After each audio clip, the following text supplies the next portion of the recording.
Hello everyone, welcome to my channel. तो आइए आज हम लेकर के आए हैं क्लास 8 का साइंस को। तो क्लास 8 का साइंस को आज हम लोग देखेंगे, जिसमें चैप्टर आज 2 है। चैप्टर 2 में आज का टॉपिक है सूक्ष्म जीव।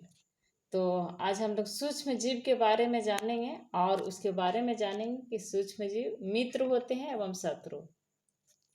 तो सबसे पहले हम लोग जानेंगे कि सूक्ष्म जीव क्या है। सूक्ष्म जीव को अगर हम समझना चाहेंगे तो सूक्ष्म जीव एक ऐसा जीव है जिसे हम नंगी आंखों से नहीं देख सकते हैं। इसको देखने के लिए यंत्र की जरूरत पड़ता है, माइक्रोस्कोप की जरूरत पड़ता है। तो उसी को हम सूक्ष्म जीव कहते हैं। सूक्ष्म मतलब छोटा, बहुत ही छोटा, अत्यंत छोटा, इतना छोटा जिसको नंगी आंखों से नहीं देखा जा सकता, उसी को हम सूक्ष्म जीव कहता है। उसी प्रकार के जीव को सूक्ष्म जीव कहा जाता है। तो सूक्ष्म जीव मित्र है एवं शत्रु। तो कुछ सूक्ष्म जीव मित्र होते हैं और कुछ सूक्ष्म जीव शत्रु होते हैं। जो हमारे लिए लाभदायक होते हैं सूक्ष्म जीव वह मित्र होते हैं, और जो हमारे लिए हानिकारक होते हैं वैसा सूक्ष्म जीव हमारा शत्रु होता है। तो हम जानेंगे कि हमारे लिए कौन से सूक्ष्म जीव शत्रु होते हैं और किस प्रकार के सूक्ष्म जीव मित्र होते हैं। तो सूक्ष्म जीव जिन्हें हम नंगी आंखों से नहीं देख सकते, जिसको देखने के लिए यंत्र की जरूरत पड़ता है, उसको हम सूक्ष्म जीव कहते हैं। तो सूक्ष्म जीवों को 4 वर्गों में बांटा गया है: जीवाणु, कवक, प्रोटोजोआ और शैवाल। सूक्ष्म जीव को 4 वर्गों में हम बांट करके समझते हैं इसको। तो 4 वर्ग में है विषाणु। विषाणु जिसको वायरस बोलते हैं। तो 4 वर्ग में जीवाणु, कवक, प्रोटोजोआ, शैवाल। तो विषाणु क्या है? वायरस है। विषाणु भी सूक्ष्म होते हैं, बहुत छोटा होता है, परंतु वे अन्य सूक्ष्म जीवों से भिन्न होते हैं, क्योंकि वे केवल परपोषी ही गुणन करते हैं। यानी सूक्ष्म जीव जो है, विषाणु जो है, वायरस, केवल परपोषी में ही गुणन करते हैं और शरीर से बाहर तक निर्जीव प्राणी होते हैं। यानी शरीर में जब तक टच नहीं होता, शरीर से जब तक बाहर होता है वायरस या विषाणु, तब तक वह निष्क्रिय रहता है, निर्जीव रहता है। और जैसे ही वह मानव शरीर में या किसी का शरीर में प्रवेश करता है या उससे टच करता है तो वह सक्रिय हो जाता है। तो अर्थात शरीर से बाहर निष्क्रिय होता है और शरीर में प्रवेश करते ही सक्रिय हो जाता है वायरस।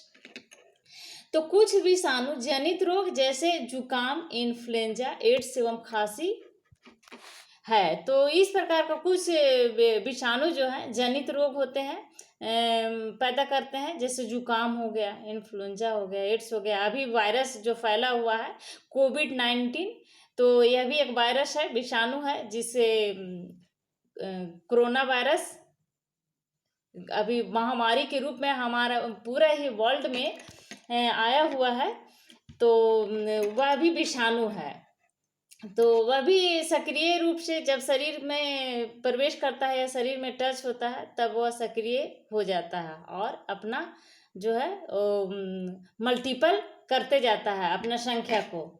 तो वे सूक्ष्म जीव जो हमारे लिए लाभजनक होते हैं और जिनका उपयोग विभिन्न कार्यों में किया जाता है, मित्रवत सूक्ष्म जीव कहलाते हैं। यानी वैसा सूक्ष्म जीव जो हमारे लिए लाभकारी होते हैं और विभिन्न कार्यों में हमारे लिए वो उपयोगी होते हैं। तो उस प्रकार के सूक्ष्म जीव को हम मित्र सूक्ष्म जीव कहेंगे। तो ये हमारे जैसे दही हो गया, ब्रेड और केक बनाने में किया जाता है, तथा प्राचीन काल से ही सूक्ष्म जीव का उपयोग अल्कोहल बनाने में किया जाता है। जैसे दही को बनाने के लिए लैक्टोबैसिलस नामक बैक्टीरिया का जो सूक्ष्म जीव होता है उसको हम लोग यूज करते हैं। तो उसके चलते ही लैक्टोबैसिलस के ही चलते दही जमता है। अगर लैक्टोबैसिलस नामक बैक्टीरिया अगर नहीं रहा तो वह अभिक्रिया नहीं करेगा, रिएक्शन नहीं करेगा दूध में, तो दही नहीं जमेगा, तो हम दही प्राप्त नहीं करेंगे। तो इसलिए हमारे लिए ये दही और ब्रेड और केक बनाने में सूक्ष्म जीव सहायक होते हैं, वह हमारे लिए मित्रवत सूक्ष्म जीव है। तथा प्राचीन काल से सूक्ष्म जीव का उपयोग अल्कोहल बनाने में भी बहुत पहले से ही, प्राचीन काल से ही सूक्ष्म जीव का उपयोग किया जाता रहा है।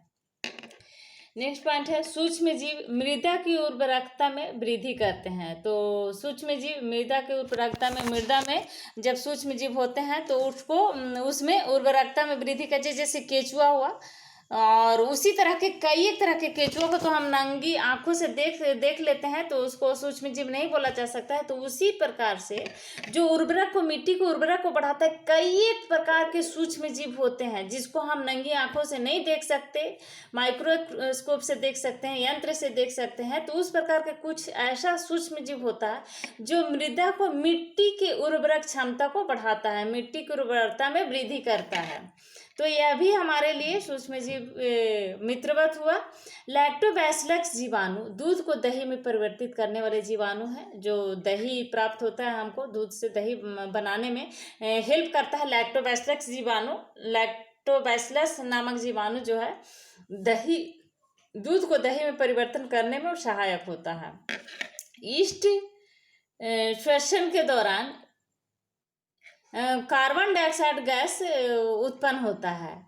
किण्वन एक प्रक्रिया है जिसमें फलों के रसों से अल्कोहल या शराब बनाई जाती है। इसमें ईस्ट प्राकृतिक शर्करा को निम्नीकरण कर अल्कोहल में परिवर्तित कर देते हैं। किण्वन क्या है? किण्वन एक प्रक्रिया है जिसमें फलों के रस से अल्कोहल या शराब बनाई जाती है। फल का रस निकाल करके और किण्वन की विधि द्वारा उसको अल्कोहल बनाया जाता है, या फिर शराब, क्योंकि शराब में भी तो अल्कोहल ही होता है। तो इस प्रकार से फल का रस से निकाल करके किण्वन प्रक्रिया द्वारा इसको बनाया जाता है। इसमें ईस्ट प्राकृतिक शर्करा को निम्नीकरण कर अल्कोहल में परिवर्तित कर देते हैं। तो ऐसी औषधि जो जीवाणु के वृद्धि को रोक देता है या उन्हें समूल नष्ट कर देती है, एंटीबायोटिक कहलाती है। तो एंटीबायोटिक किसको कहते हैं? एंटीबायोटिक का काम क्या है? एंटीबायोटिक का काम है जीवाणुओं को वृद्धि को रोकना या फिर उसको नष्ट करना। तभी हम देखते हैं कि कोई भी अगर बीमारी होता है, तबीयत खराब होता है, जहाँ पर जीवाणु या वायरस द्वारा किया जाता है, तो वहाँ एंटीबायोटिक का प्रयोग किया जाता है। क्योंकि एंटीबायोटिक का जो वृद्धि हो रहा है, लगातार जो वृद्धि होते रहता है, उसको रोकना एंटीबायोटिक का ही काम है, और उसको नष्ट करना भी। तो जब तक हम उसको रोकेंगे नहीं तो बीमारी ठीक नहीं होगी। तो उसको जीवाणु को रोकने के लिए, वृद्धि को रोकने के लिए या फिर उसको नष्ट करने के लिए एंटीबायोटिक का प्रयोग किया जाता है, और उसी को हम उस प्रकार का औषधि को एंटीबायोटिक कहते हैं, एंटीबायोटिक कहलाती है। जैसे हो गया एंटीबायोटिक में पेनिसिलिन भी एक एंटीबायोटिक है। स्ट्रेप्टोमाइसिन, टेट्रासाइक्लिन और इरिथ्रोमाइसिन, ये सब एंटीबायोटिक का नाम है जो जीवाणु को वृद्धि को रोकने में या फिर उसको नष्ट करने में काम आते हैं, इस प्रकार के मेडिसिन। नेक्स्ट पॉइंट है सन 1929 में अलेक्जेंडर फ्लेमिंग ने पेनिसिलिन की खोज की थी। तो पेनिसिलिन की खोज किसने की थी? हमेशा एक क्वेश्चन में पूछा जाता है कि पेनिसिलिन की खोज किसने की थी। तो अलेक्जेंडर फ्लेमिंग ने ही पेनिसिलिन की जो एंटीबायोटिक है, मेडिसिन है, पेनिसिलिन एंटीबायोटिक मेडिसिन, तो इसको अलेक्जेंडर फ्लेमिंग ने 1929 में खोज की थी। पेनिसिलिन की खोज अलेक्जेंडर फ्लेमिंग। शिशु एवं बच्चों के शरीर में प्रतिरक्षी उत्पन्न करके रोग कारक सूक्ष्म जीव को नष्ट करने के लिए टीका लगाया जाता है। हैजा, क्षय आदि बीमारियों को टीके द्वारा रोका जा सकता है। जैसे शिशु एवं बच्चा को शरीर में प्रतिरक्षी उत्पन्न करने के लिए, यानी जो प्रतिरोध क्षमता है उसको बढ़ाने के लिए, उसको रोग कारक सूक्ष्म जीव को नष्ट करने के लिए टीका लगाया जाता है।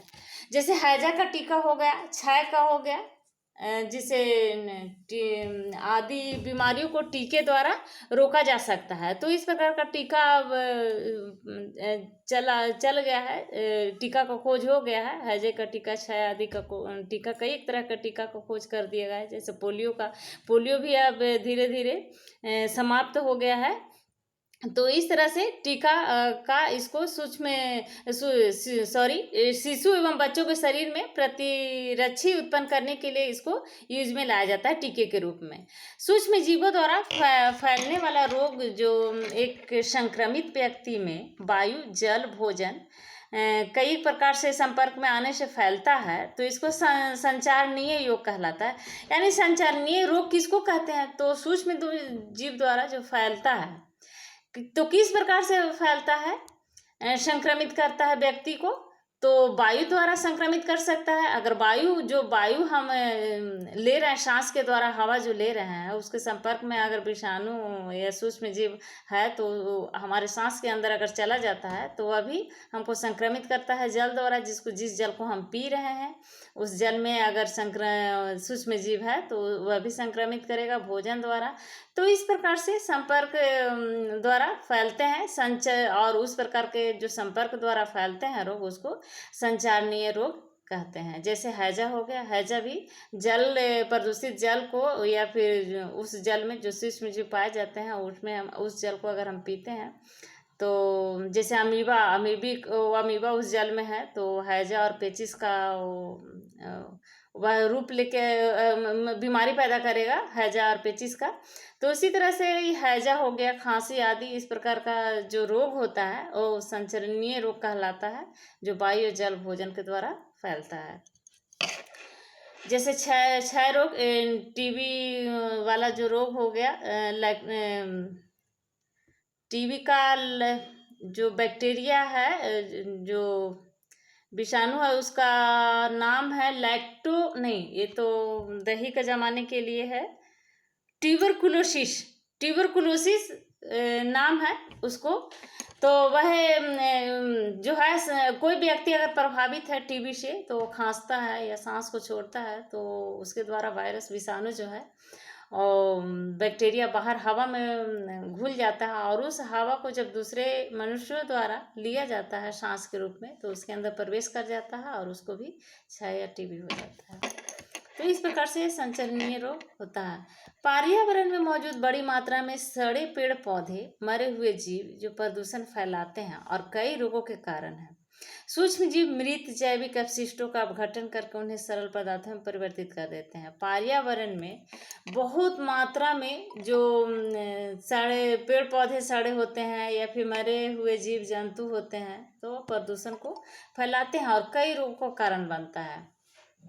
तो सूक्ष्म जीव मृत जैविक अपशिष्टों का अपघटन करके, जो सूक्ष्म जीव होते हैं वो मृत जैविक अपशिष्ट जो होता है उसको अपघटन करके उन्हें सरल पदार्थ में परिवर्तित कर देते हैं। तो यह पदार्थ पुनः अन्य पौधों एवं जंतुओं दुर्गंध युक्त पदार्थ सूक्ष्म जीवों द्वारा उपयोग किए जाते हैं।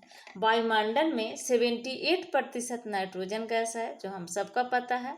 संचरणीय रोग का प्रमुख कारण घरेलू मक्खी है और 78% वायुमंडल में नाइट्रोजन है। ऑक्सीजन का 21% है, ऑक्सीजन 21%, नाइट्रोजन 78%, यानी सबसे ज़्यादा नाइट्रोजन है वायुमंडल में, उसके बाद ऑक्सीजन, उसके बाद कार्बन डाइऑक्साइड है 0.03 या 0.4% है।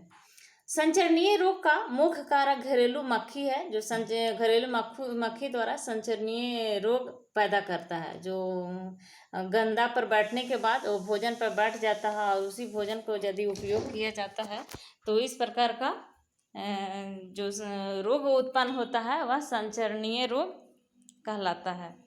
मलेरिया रोग का वाहक का मादा एनाफ्लीज मच्छर होता है। मलेरिया रोग का जो वाहक होता है मादा एनाफ्लीज मच्छर के काटने से मलेरिया रोग पैदा होता है। मादा एनाफ्लीज मच्छर अगर काट लेता है तो उसे मलेरिया रोग हो जाता है। ईस्ट कोशिकाओं की वृद्धि के कारण ब्रेड या इडली फूलते हैं।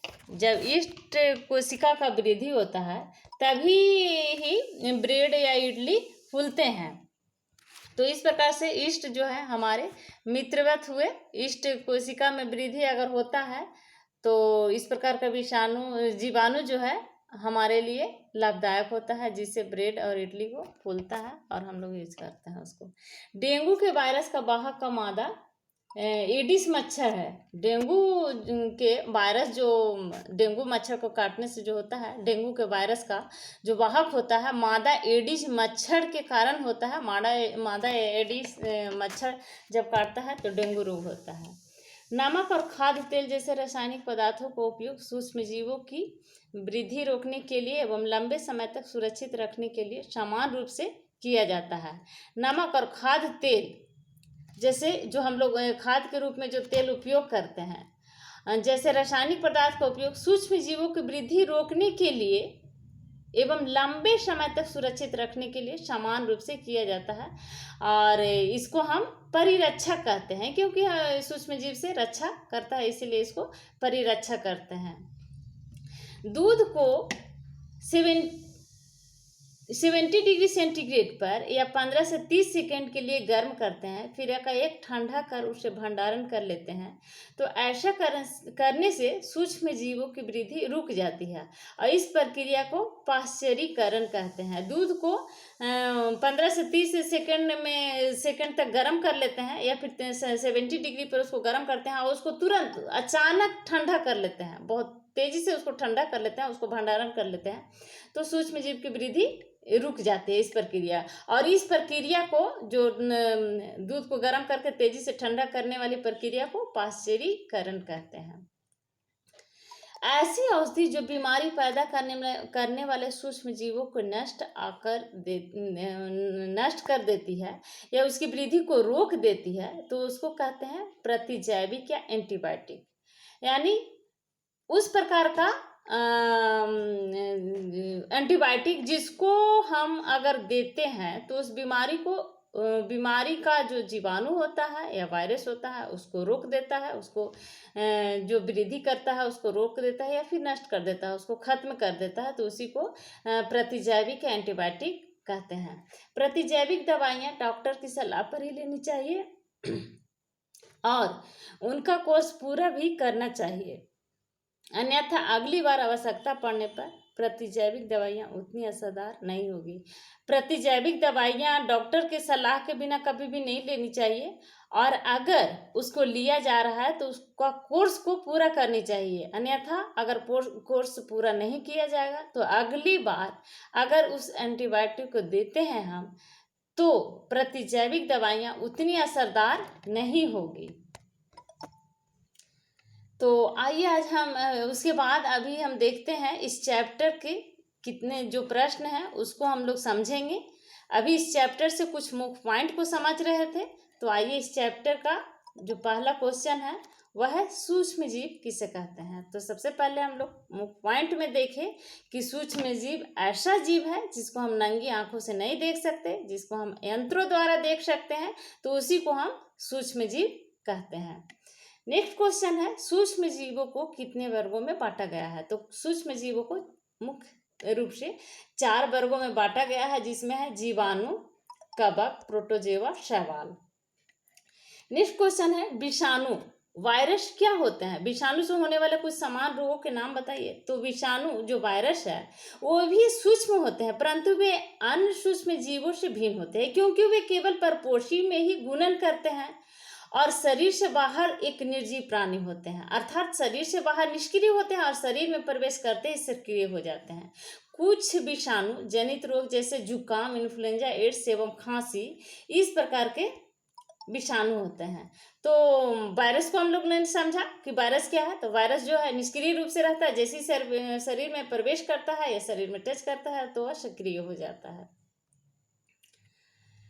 नेक्स्ट क्वेश्चन है मित्रवत सूक्ष्म जीव क्या है, ये हमारे लिए क्यों उपयोगी है। तो वे सूक्ष्म जीव जो हमारे लिए लाभजनक होते हैं और जिसका उपयोग विभिन्न कार्यों में किया जाता है मित्रवत सूक्ष्म जीव कहलाते हैं।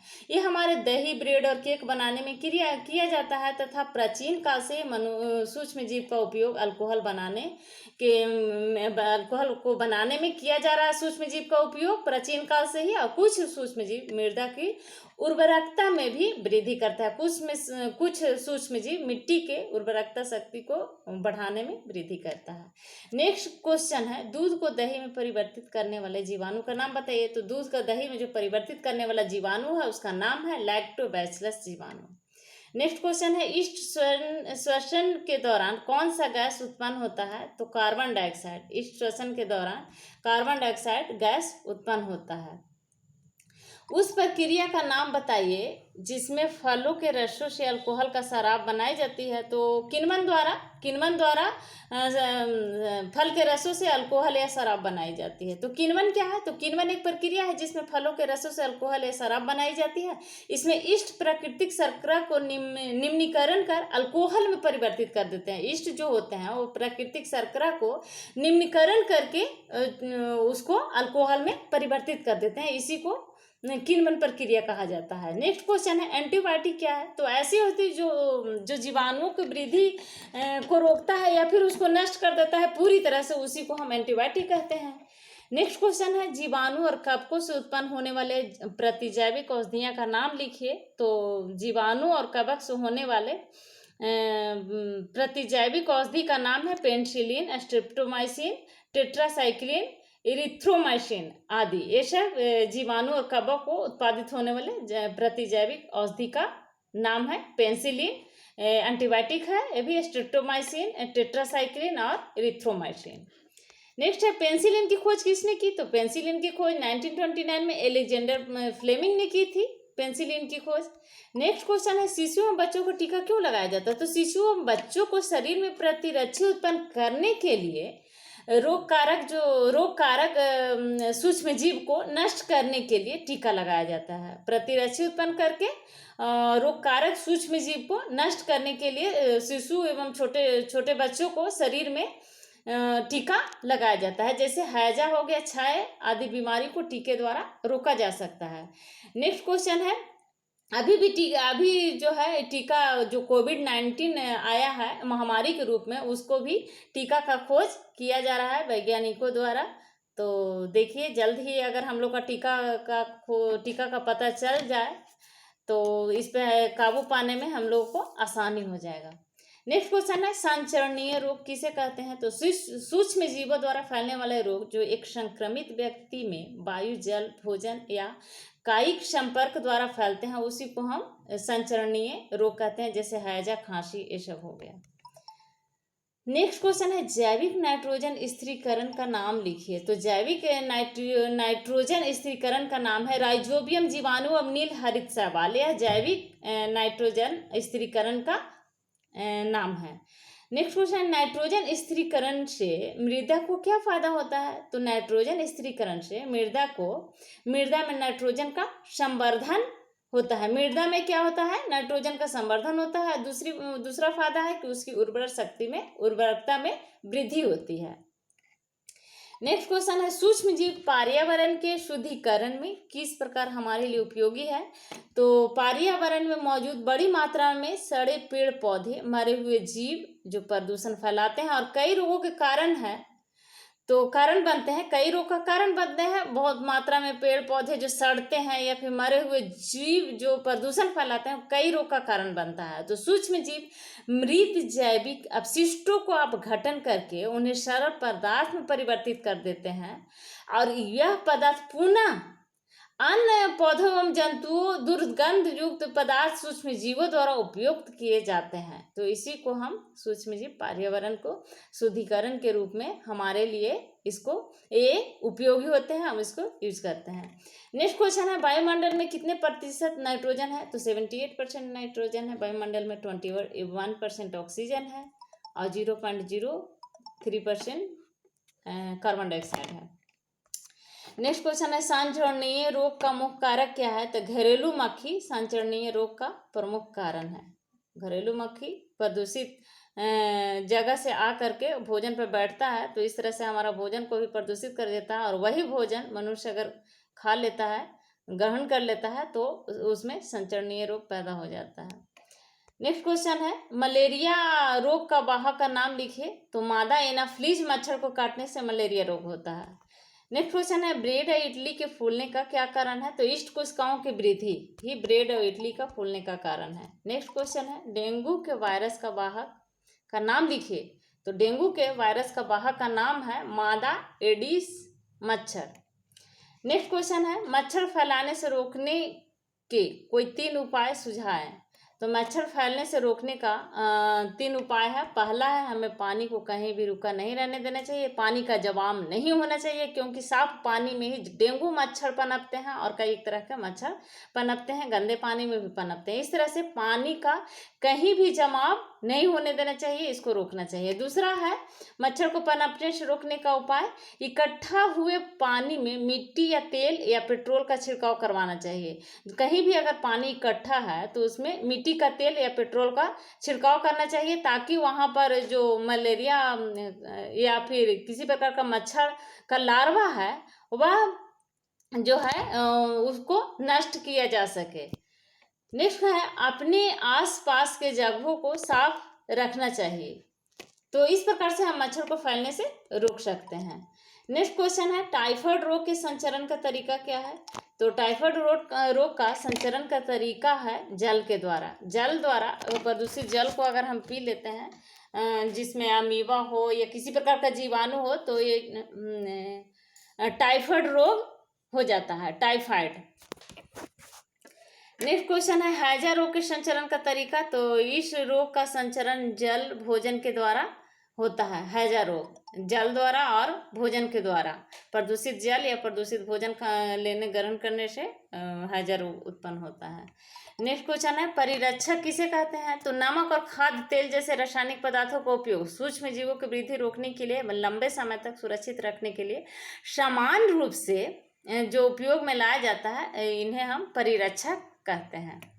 नेक्स्ट है पाश्चरीकरण किसे कहते हैं। तो दूध को 70 डिग्री या फिर 15 से 30 सेकंड के लिए गर्म करते हैं, फिर एक ठंडा कर उसे भंडारण कर लेते हैं, और ऐसा करने से सूक्ष्म जीव की वृद्धि रुक जाती है। तो इस प्रक्रिया को ही पाश्चरीकरण कहते हैं। नेक्स्ट क्वेश्चन है एंटीबायोटिक या फिर प्रतिजैविक क्या है। तो प्रतिजैविक लेते समय कौन सी सावधानियां रखनी चाहिए। तो एंटीबायोटिक वो ऐसा औषधि है जो बीमारी को पैदा करने वाले सूक्ष्म जीवों को नष्ट करता है या फिर उसको रोक देता है, और प्रतिजैविक या एंटीबायोटिक उसी को कहते हैं। तो प्रतिजैविक दवाइयाँ डॉक्टर की सलाह से ही लेनी चाहिए और उसका कोर्स को पूरा करना चाहिए, अन्यथा अगली बार अगर हम उसी एंटीबायोटिक को लेते हैं तो प्रतिजैविक दवाइयाँ उतनी असरदार नहीं होगी। नेक्स्ट क्वेश्चन है सूक्ष्म जीव किसे कहते हैं। तो ऐसे जीव जिन्हें हम नंगी आंखों से नहीं देख सकते, जिन्हें हम यंत्रों द्वारा देख सकते हैं। हम लोग ऊपर में भी देखा इस तरह का प्रश्नों को, पॉइंट को, तो उसे सूक्ष्म जीव कहते हैं। सूक्ष्म जीवों को कितने वर्गों में बांटा गया है। तो हम लोगों ने इस क्वेश्चन को ऊपर में भी किया है। जीवाणु, कवक, प्रोटोजोआ मुख्य रूप से 4 वर्गों में बांटा गया है। नेक्स्ट क्वेश्चन है विषाणु वायरस क्या होते हैं। तो विषाणु से होने वाले कुछ समान रोग का नाम बताइए। तो विषाणु वायरस भी सूक्ष्म होते हैं, परंतु ये अन्य सूक्ष्म जीवों से भिन्न होते हैं क्योंकि वे केवल परपोषी में ही गुणन करते हैं और शरीर से बाहर एक निर्जीव प्राणी है, अर्थात शरीर के बाहर निष्क्रिय होते हैं और शरीर में प्रवेश करते ही सक्रिय हो जाते हैं। कुछ विषाणु जनित रोग जैसे जुकाम, इन्फ्लुएंजा, एड्स और खांसी आदि यह विषाणु से उत्पन्न होने वाले समान रोग हैं। तो ये रिपीट हो रहा है क्वेश्चन, तो हम लोग को इस क्वेश्चन को पहले भी देख चुके हैं। तो इस चैप्टर से हमारा क्वेश्चन हो गया समाप्त। क्योंकि नेक्स्ट क्वेश्चन है मित्रवत सूक्ष्म जीव क्या होते हैं। हम लोगों ने पहले भी देखा कि मित्रवत सूक्ष्म जीव जो हमारे लिए लाभदायक होते हैं और जिनका उपयोग विभिन्न कार्यों में किया जाता है, मित्रवत सूक्ष्म जीव कहलाते हैं। और हमारे जैसे दही हो गया, ब्रेड हो गया, केक बनाने में सहायक होते हैं तथा प्राचीन काल से ही अल्कोहल को बनाने के लिए सूक्ष्म जीवों का प्रयोग किया जा रहा है। मिट्टी की उर्वरकता में भी वृद्धि करते हैं सूक्ष्म जीव। दूध को दही में परिवर्तित करने वाले जीवाणु का नाम तो लैक्टोबैसिलस हो गया है। रिपीट हो रहा है क्वेश्चन। तो इस चैप्टर से हमारा क्वेश्चन समाप्त हो गया। Thank you. वीडियो सब्सक्राइब करें, लाइक करें एंड शेयर करें।